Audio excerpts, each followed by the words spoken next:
శ్రీ గురు చరిత్ర 25వ అధ్యాయం. శ్రీ గణేశాయ నమః. శ్రీ సరస్వత్యై నమః. శ్రీ గురుభ్యో నమః. కథారంభము. అటుపైన శ్రీగురుడు చేసిన దివ్యలీలలను వినిపించమని ప్రార్థించిన దామదారకునితో సిద్ధముని ఇలా చెప్పారు. ఒకప్పుడు వైడూర్య నగరంలో ఒక ముసల్మాను పరిపాలిస్తుండేవాడు. అతడు హిందూ మతద్వేషి, ఎంతో కఠినాత్ముడు. అతడు తన రాజ్యంలో గల వేదాంగ పారంగతులైన పండితులను నిర్బంధంగా తన దగ్గరకు రప్పించుకొని తన ఎదుట వేద మంత్రాలు చదివించి వాటి అర్థాలు చెప్పమని శాసిస్తుండేవాడు. అందుకు అంగీకరించని వారికి ధనాశ చూపుతుండేవాడు. అయినప్పటికీ కొందరు శిష్టాచార పరులు అలా చేయడం తమ వల్ల కాదని చెప్పి నిరాకరించేవారు. కొందరు నికృష్టులు మాత్రం అతడిచ్చే సంభావనలను ఆశించి వైదిక ధర్మాలకు విరుద్ధంగా అతని ఎదుట వేదాంతము చెబుతుండేవారు. యజ్ఞకాండంలోని అంశాలు వారి నుండి విని ఆ దుష్టుడు యజ్ఞాలలో పశుహింస చేసే బ్రాహ్మణులు ఇతరులు చేసే జీవహింసను నిందించడం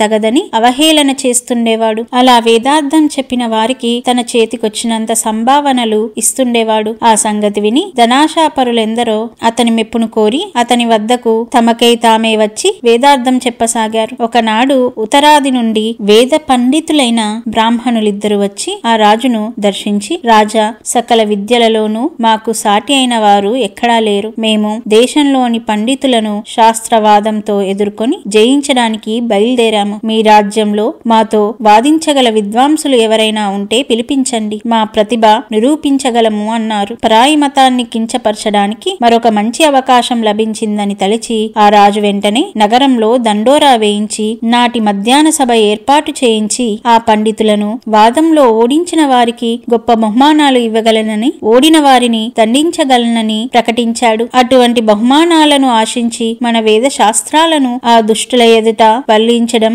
ఇష్టపడని శిష్టాచారులు కొందరు తమకంతటి సామర్థ్యం లేదని చెప్పి తప్పుకున్నారు. మరికొందరు నిండు సభలో తమకు అవమానం జరుగుతుందని భయపడి ముందుకు రాలేదు. వీరంతా ఆ కుపండితులకు జయపత్రాలు ఇచ్చివేయక తప్పలేదు. అప్పుడు ఆ రాజు ఆ కుపండితులిద్దరికి వస్త్రాలు, ఆభరణాలు, భారీ ఎత్తున కానుకలు బహుమానమిచ్చి ఏనుగునెక్కించి మేళ తాళాలతో ఊరేగించారు. వారికొక అగ్రహారం కూడా ఇచ్చాడు. వేద పండితులే కించపరచడం ఆ రాజుకు వినోదమైంది. అంతటితో ఆ పండితులిద్దరూ మరింత గర్వించి ఆ నగరంలోని విద్వాంసులందరినీ నోటికి వచ్చినట్లు దూషించసాగారు. ఒకనాడు వారు రాజుతో, అయ్యా, మా పాండిత్యము, మా ప్రతిభ ఇక్కడంతా తెలిసిపోవడం వలన ఇక్కడ మాతో వాదానికి ఎవ్వరూ ముందుకు రావడం లేదు. కానీ వాదన లేకుంటే మేము చేసే పరిశ్రమ వలన ప్రయోజనమేమిటి? కనుక మీరు సెలవిస్తే మేమీ రాజ్యమంతటా సంచారం చేసి పండితులందరితో వాదించదల్చాము. మీరు అనుమతిస్తే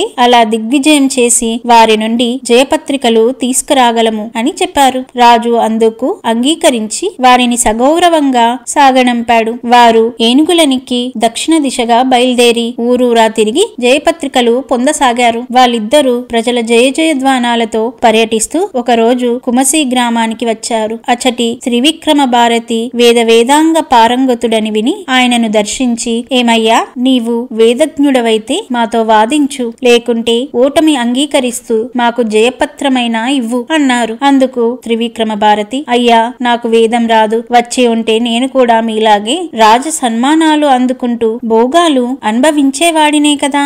నేను ఈ అరణ్యంలో ముక్కు మూసుకొని కాలక్షేపం చేస్తున్న భిక్షువును. నాలాంటి వాడిని జయించిన మీకు వచ్చేది ఏమీ లేదు. మీరు నాతో వాదించడం కేవలం పిచ్చుక మీద బ్రహ్మాస్త్రం వేసినట్లే అవుతుంది అని చెప్పారు. ఆ పండితులు, అయ్యా, మాతో వాదించగలవారు మాకెక్కడా కనిపించలేదు. కనుకనే మాకు లెక్కలేనన్ని జయపత్రాలు లభించాయి. అలాగే నీవు కూడా ఒకటి రాసివ్వు, లేదా మాతో వాదించు అని పట్టుబట్టారు. అప్పుడు ఆ సన్యాసి, వీరికి గర్వం తలకెక్కింది. ఒళ్ళుపై తెలియకుండా సాటి పండితులందరినీ నిందిస్తున్నారు. వీరికి బుద్ధి చెప్పడానికి నా గురుదేవులే సమర్థులు. వారి దగ్గరకు వీరిని తీసుకుపోతాను అని ఆలోచించుకుని వాళ్లతో ఇలా అన్నారు. పండితోత్తములారా, నేను స్వతంత్రుడను కాను. గంధర్వపురంలో మా గురుదేవులున్నారు. వారి ఆజ్ఞ తీసుకొని మీరు కోరినట్లే ఆ రెండిటిలో ఏదో ఒకటి చేయగలను. మీరు కూడా నా వెంట గంధర్వపురానికి రండి. అందుకు ఆ మదాంధులు అంగీకరించి గంధర్వపురానికి బయలుదేరారు. త్రివిక్రమ భారతి వినయంతో కాలినడకన వెళ్తుంటే